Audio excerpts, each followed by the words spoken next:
On that day the book of Moses was read aloud in the hearing of the people, and there it was found written that no Ammonite or Moabite should ever be admitted into the assembly of God,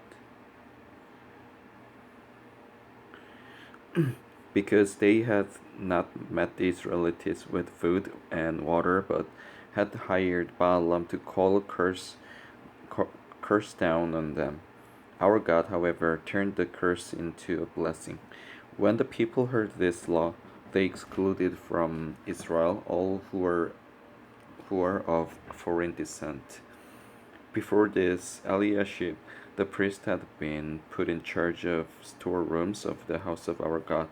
He was closely associated with Tobiah, and he had provided him with a large room formerly used to store the grain offerings and incense and temple articles, and also the tithes of grain, new wine, and oil prescribed for the Levites, singers, and gatekeepers, as well as the contributions for the priests.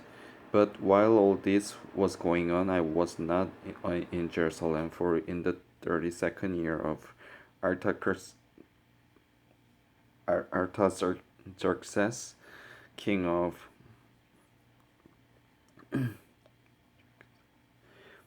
king of Babylon, I had to return to the king. Some time later, I asked his permission and came back to Jerusalem. Here I learned about the evil thing Eliashib had done in providing Tobiah a room in the courts of the house of God. I was greatly displeased and threw all Tobiah's household goods out of the room.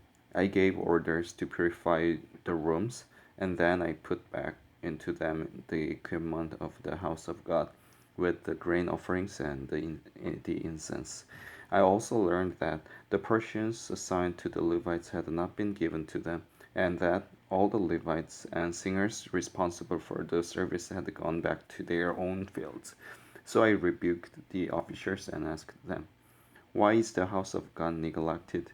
Then I called them together and stationed them at their posts. All Judah brought the tithes of grain, new wine, and oil into the storerooms.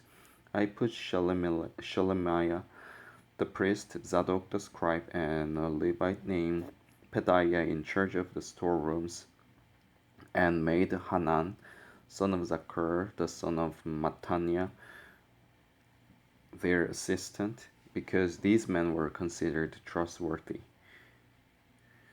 They were made responsible for distributing the supplies to their brothers. Remember me for this, O my God, and do not blot out what I have so faithfully done for the house of my God and its services. In those days, I saw men in Judah treating wine presses on the Sabbath and bringing in grain and loading it on donkeys, together with wine, grapes, figs, and all other kinds of loads. And they were bringing all this into Jerusalem on the Sabbath. Therefore I warned them against selling food on that day. Men from Tyre who lived in Jerusalem were bringing in fish and all kinds of merchandise and selling them in Jerusalem on the Sabbath to the people of Judah. I rebuked the nobles of Judah and said to them, "What is this wicked thing you are doing, desecrating the Sabbath day, so that our God brought all this calamity upon us and upon this city? Now you are stirring up more wrath against Israel by desecrating the Sabbath." When evening when evening shadows fell on the gates of Jerusalem before the Sabbath, I ordered the doors to be shut and not opened until Sabbath was over. I stationed some of my own men at the gates, so that no load could be brought in on the Sabbath day. Once or twice the merchants and sellers of all kinds of goods spent the night outside Jerusalem. But I warned them and said, "Why do you spend the night by the wall? If you do this again, I will lay hands on you." From that time on, they no longer came on the Sabbath.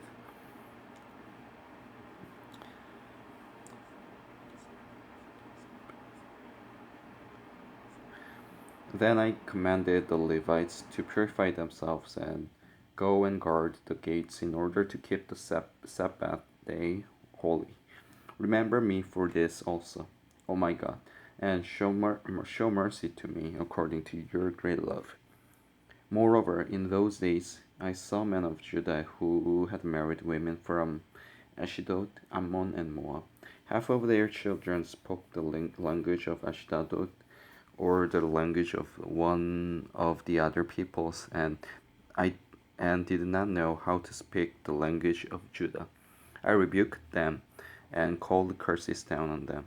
I beat some of the men and pulled out their hair. I made them take an oath in God's name and said, "You are not to give your daughters in marriage to their sons, nor are you to take their daughters in marriage for your sons or for yourselves." Was it not because of marriages like this that Solomon king of Israel sinned? Among the many nations there was no king like him. He was loved by his God, and God made him king over all Israel, but even he was led into sin by foreign women. Must we hear now that you too are doing all this terrible wickedness and are being unfaithful to our God by marrying foreign women?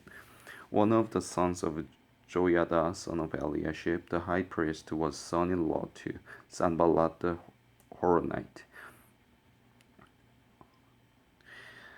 and I drove him away from me. Remember them, O my God, because they defiled the priestly office and the covenant of the priesthood and of the Levites. So I purified the priests and the Levites of everything foreign, and assigned them duties, each to his own task. I also made provision for contributions of wood at these designated times and for the first fruits. Remember me with favor, O my God.